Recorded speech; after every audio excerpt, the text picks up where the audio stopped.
Good evening and welcome to ExploreNL. I'm Dustin Parsons. And I'm Autumn Gale.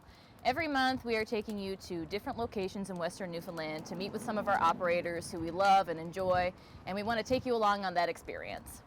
Yeah, and this month we are bringing you along for the ride we had with Alex Blagdon from the Alder Cottage. Alex is a foraging expert, and on this day she brought us out to show us all the yummy things you can find on the coast and on the forest floor. Yeah, so Alex actually has her business based in St. John's, but she's participating in some things in Western Newfoundland, and she was kind enough to take us to Bottle Cove and explore that area, see what there is in the forest and on the beach, and teach us a lot of new things that we didn't know, and maybe especially challenging for you, being colorblind. Yeah, I've always been a little bit intimidated of foraging and picking berries and things because I wasn't blessed with the visual necessities required, but thanks to some of the tips that she gave us that day, I actually feel quite confident and have been looking for some of these edibles myself on our adventures. Yeah, totally. I don't know how many people I've been in the woods with now and have been like, here, taste this leaf. It's like a cucumber. It's happened more than I want to admit. Yeah, it's really surprising the types of flavors you can get from some of these plants. And I found the ones that grew on the ocean to be the most delicious because they're kind of salty and kind of sweet at the same time. But yeah, join us on this ride that we took to Bottle Cove to pick wild edibles. Enjoy the episode. For this episode, we drove down to Lark Harbor and met Alex Blagdon in Bottle Cove. Bottle Cove is an amazing little place to hang out right down at the bottom of the Bay of Islands.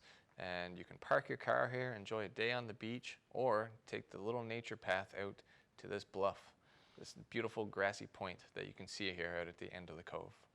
So we met Alex there in the hopes that we could learn a little bit more about what's in our own backyard.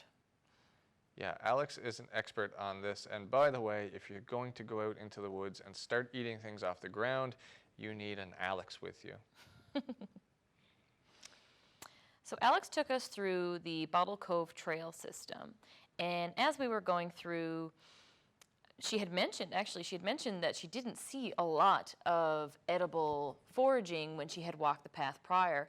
But I feel like, I don't know, every time we turned around or every step we took, she was picking up something else to tell us about it. So it was really interesting. This is corn lily.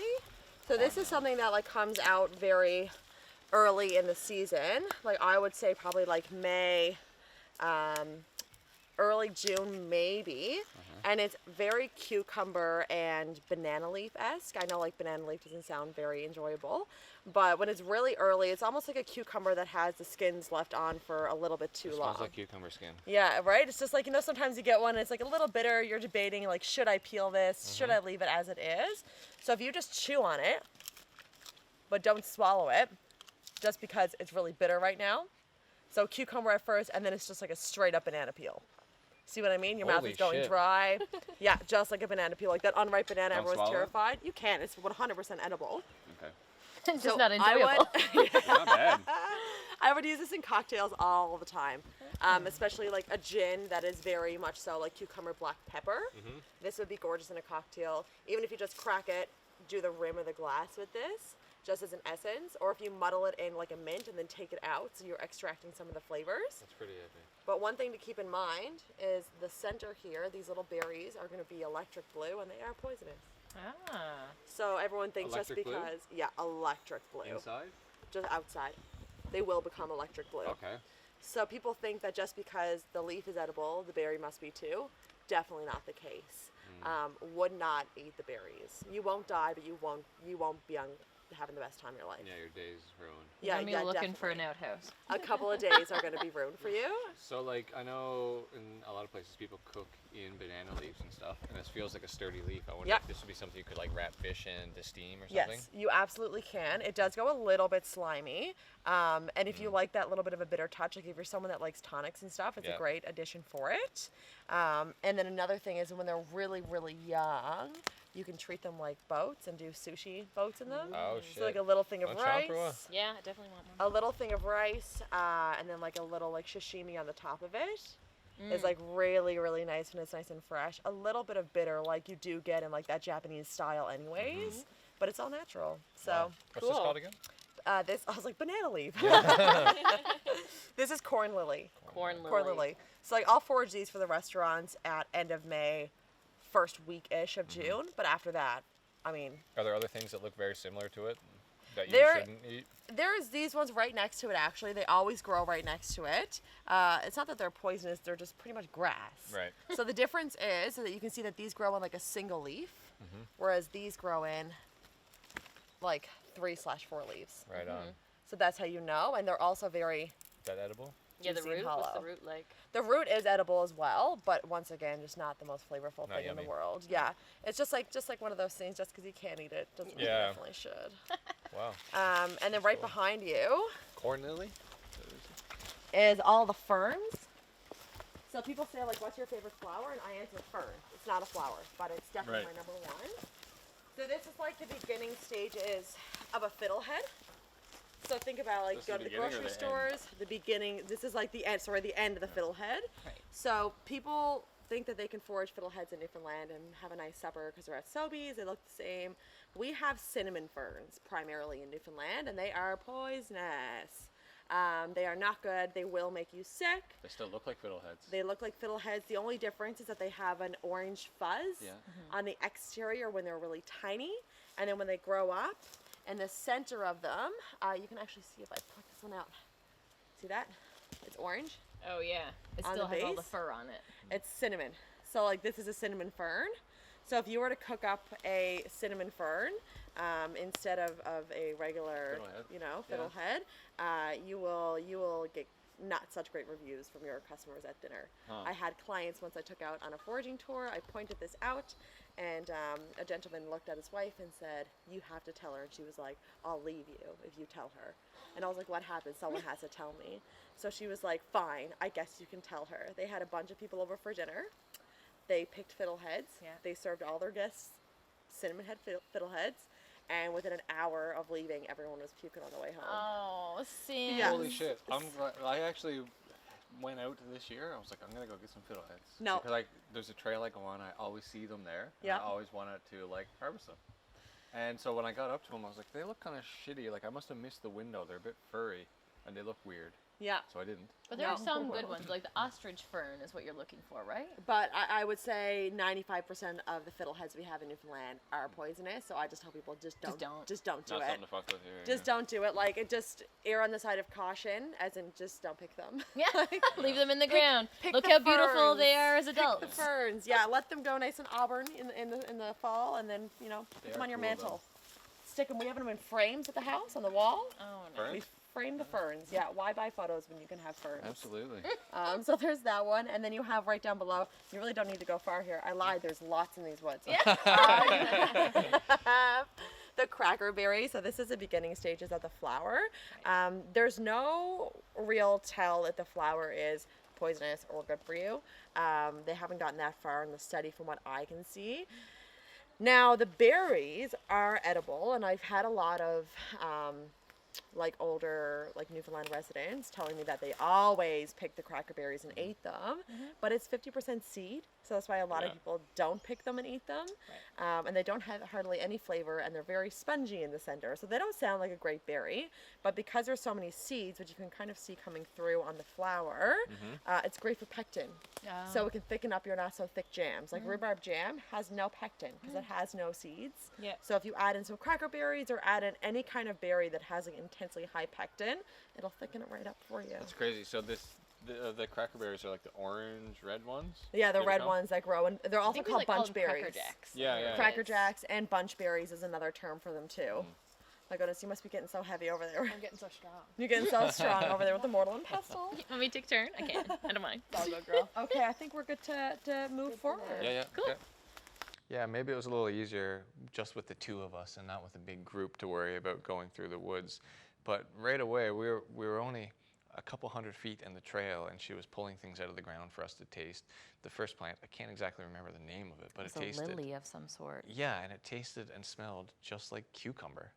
It looks like pea. It's beach pea, so this is like wild peas, pretty much, that grows on the beaches. What part are you saying looks like So- peas? Oh, The this, the leaves. leaf? Yeah, so if you eat the tops of them there, like the best part to eat is like the soft tops. It tastes just like green peas. Oh my God! Like, you eat like salad greens, Yeah. honestly. So the thing with this one here is that the older it gets, the bitter it gets. So it has stages of life. Starting in May, June, you're gonna see the small buds coming through and a lot of that new growth that I just picked off for you. So a lot of those curly leaves, and those are like the recommended ones to eat. Now coming into July, we're seeing all of the flowers. You can eat the flowers as well. Just make sure you don't eat all of them, because if you do, you're not gonna end up getting the peas. They actually grow green peas. Like, it looks like sugar snap peas. I've never seen that before, I don't think. Yeah, and you pick them off and you hull them, and you get these little green peas that taste just like what you just tried. Wow. Green pea, a little bit bitter. And that comes from the flower? Like it'll Yeah. go where the flower It'll is? come where the flower is. Yeah. So I do pick the flowers when there's an abundance. Now we're gonna make our way down to the beach, and you're gonna see like literal rugs of this coming around.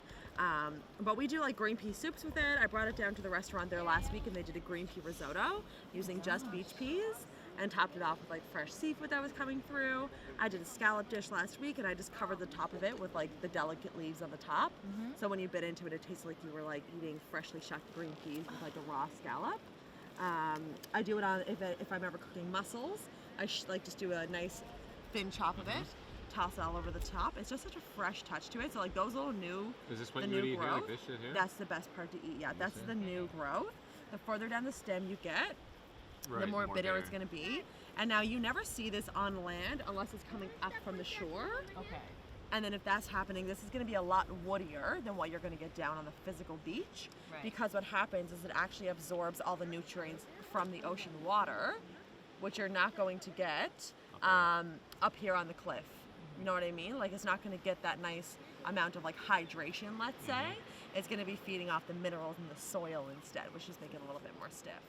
And I was looking for this earlier, and I couldn't find any of it until right now. Now I'm standing Yeah, I'm just standing right on top of it. This is Scotch Lovage. It's itty bitty. It's itty bitty. We found some. This is Earth's very own ocean version of parsley, but way more flavorful. It's almost like a combination of coriander, celery leaf, and parsley. Now, Oh my gosh! right? Isn't it? That's so good! It's obnoxiously good. Wow. So the thing about this one is that I legitimately substituted for parsley the whole summer. It comes as Wow. one of the first to pop out at the end of May, and it will stay through now till end of September. I like it more than parsley. Way better. It's like parsley but with flavor. Yeah. You know? It's almost got like a bit of a cinnamony kind of taste as well. It's But really, like- really nice. Tips and tricks to find this, because I would never Yeah, see it this. just looks like No. Okay.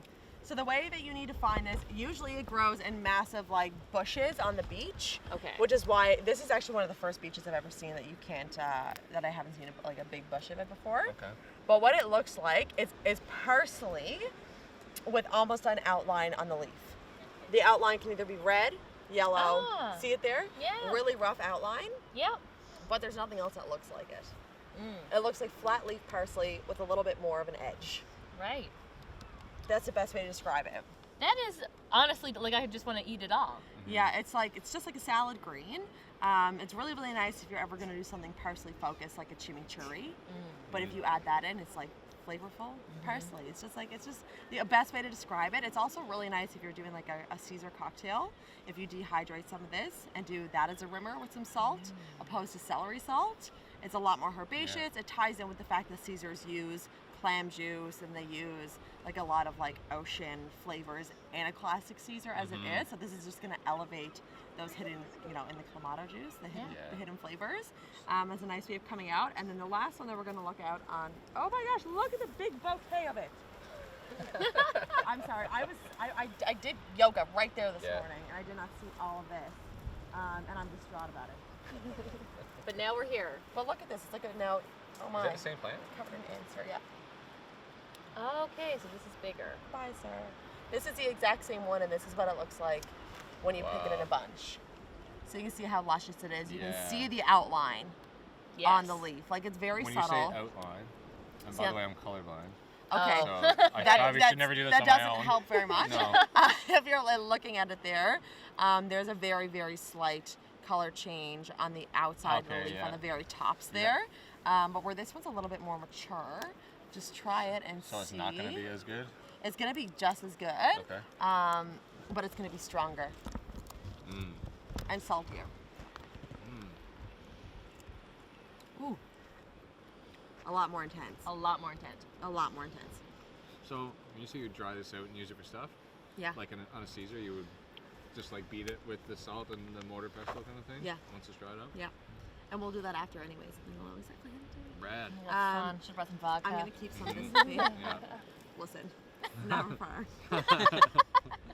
Never far. All right, so there's those. And then the last thing I want to show you, I'm in an ant's nest. That's what that was. Yeah, we are. This, Oh, yeah, we're this probably whole dry just- area.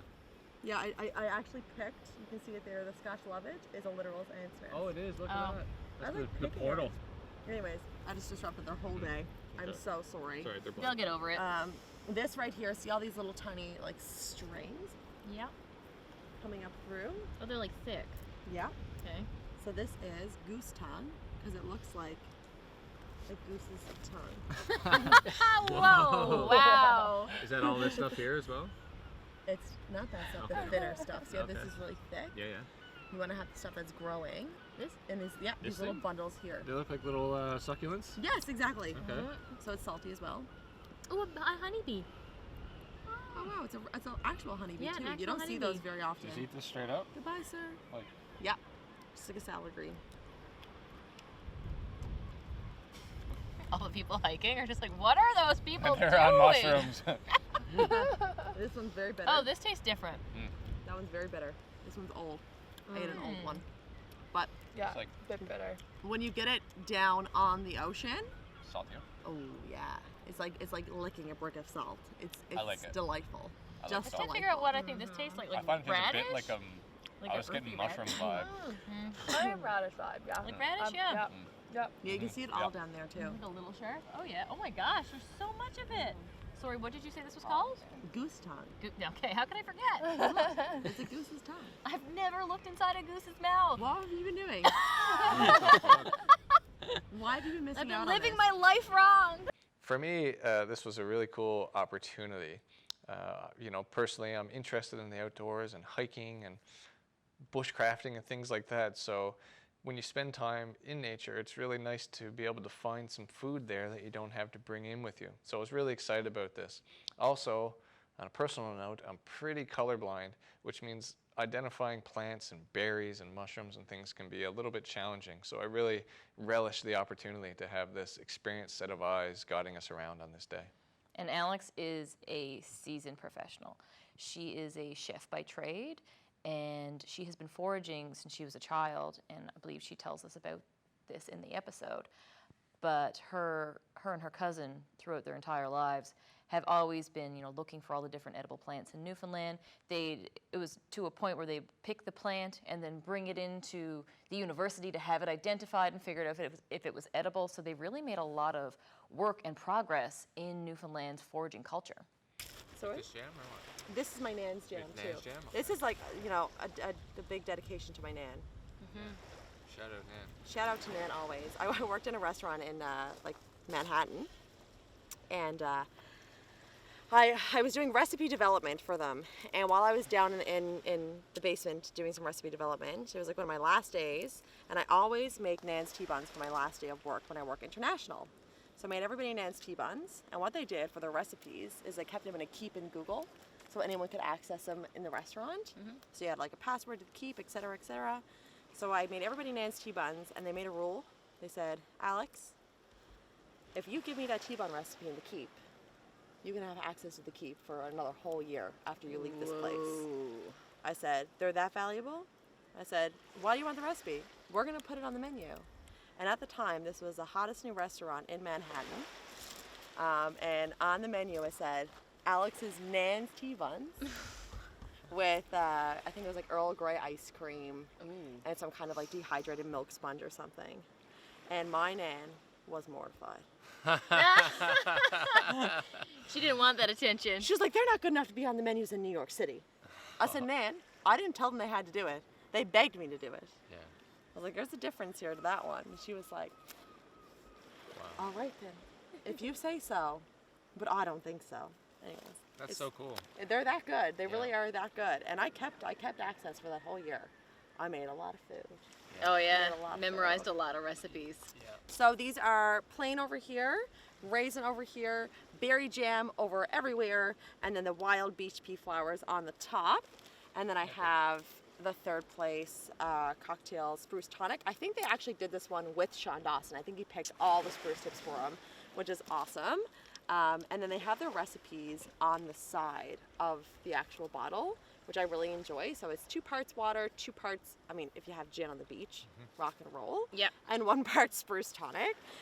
The one thing that I will say about their tonic is that unlike Schweppes, I mean, like, not that I'm knocking Schweppes, but they don't have the tree bark that tonic is meant to have. So you always hear people say, go make yourself a tonic, or like I'll mix you up a tonic for like a sore stomach or for like an illness or like when Right. something's wrong. There's always a tonic for that. And it's actually like a part of a tree that is designed to settle indigestion and settle like a lot of internal problems. And they actually use that tree bark. It is, where is it? Right down. Oh yes, I'm gonna butcher this language now.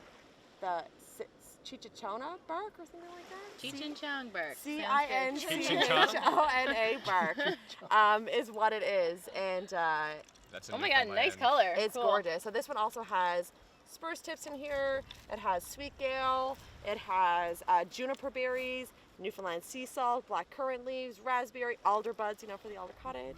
And then it also has some peppermint, so some spearmint as well. Cool. So I do a little bit of a dilution using just a touch of soda water if I'm looking for like a nice little pick-me-up. And also, if like I have a really heavy meal, Yeah. I will always have like a nice little tonic at the end of the night, Right on. usually with a good amount of gin, Yeah. top Yeah. off the day. Yeah. Chill you out, help with the digestion. So this is very strong, like concentrated flavor in this tonic, as it is. A little bit, I was a just little smelling it, bit. that's okay. Yeah, dive right in, and there's your little thing of tonic. Thank you. You can just pass that one on. Mmm. And then you can all dive into thank some buns here. And while you dive into some buns, I'll start making some salt. Cheers. I just don't know. Which Raisin one? or no raisin. Have both. This is why we have both. Mm. This is the whole reason. Don't mind if Oh, I man. do. We have like 10 buns here or more. This is Amazing. super refreshing. What's We your are- man's name? Jerry. Thank you, Jerry. Jerry is number 1. I will say Jerry is number 1. She was over at her mom's house when she made the buns, which is the original recipe. So my great grandmother is 96, still making buns. Oh yeah, she's not giving in. Let's just say. So I'm just gonna make a wild salt here as well. So what I use is just some straight up sea salt, some nice coarse sea salt. If you can get your hands on the Newfoundland sea salt, obviously they're just thriving. I would definitely get their plain one. You don't want to use one of their beautifully flavored salts for this because then you're taking away their beautiful flavors. And you can make any style of a salt in here. I myself am going to go for a little bit of beach pea. So it doesn't need to be dried out already? No, not when you're doing it this way. So I have in here already some tamarack tree and a little bit of spruce, and I'll add in just a little bit of beach pea. Get in. And the more aggressive your mortal and pestle is, the better your salt will like turn out. You know, you're kind of looking to turn into a bit of a powdered dust. Right. You're looking for the aromatics to come through. Can I like look in? I just want to see. Yeah, please do. And then I'll add in some lovage. So if you start out with like a cup of salt and a tablespoon of wild ingredient, it's going to be really hard to really muddle it through and infuse it. So I try to go 50-50 starting out, and then you can dilute it later. Cool. So you really got to like get in there. Yeah. Really putting your back into it. Yeah, you really are. So does the plant just sort of like disappear? Yes. Yeah. Yeah, it completely dissolves into the sugar or the salt that you're doing. And you can do this, like I just said, with sugar as well. So I'll usually do like a nice alder, tamarack tree, spruce, sugar, and do wedding cakes for it. So it's like a nice citrus flavored wedding cake. Almost like you'd like dust it on top. Or... I'd turn this into a sugar with it, and then I would make icings and the actual cake base with it. And it would be like super citrusy, very like aromatic coming through as well. And everyone always says to me like, what kind of lemons are these? And I'm like, the Earth's lemons. Like Newfoundland's lemons. So just smell that I now. thought you were going to say they were ants. Yeah, imagine. Oh, wow. Yeah, very, very, very. You can smell that, what was it called again? The parsley-like plant? Oh, yes, the Is that what you just put lovage. Is that what you just put in there? The Yeah, I lovage? put in some lovage as Yeah. well. So I'm gonna grab a shell as a spoon and then add some little bags right here. So that you can take home some of these. Gian, have you tried this? No, I will. Get in it. Good shit. Don't miss I out will, on I Nan's will, T-Buns. don't worry. I'll tell Nan that you didn't want her T-Buns. I'm just kidding. She'll Don't flip. tell Nan. I'm telling Nan. Don't piss off Jerry. Yeah, so there's Oh my God, cool. some for you to take home. I know, I never bring spoons to the beach because I have shells. They're everywhere. Yeah, even when I'm eating mussels, you should never bring anything to eat mussels besides the mussels themselves. Yeah. You use them as pinchers and then you use this as your spoon. Collect your juice. Wow. Someone for you. Love it.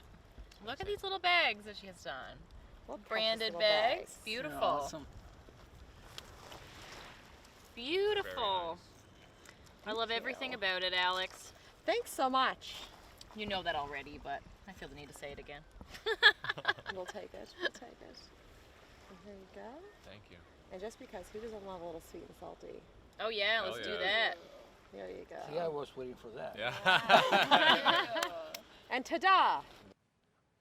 That being said, we hope you did enjoy this episode and you're encouraged to go learn more about foraging. This can be a great way to spend some time outdoors and just a great excuse. It's like treasure hunting or geocaching, except you end up with things that you can eat and are very yummy. If you have more questions on foraging or want to speak to Alex, reach out to her and her team at the Alder Cottage.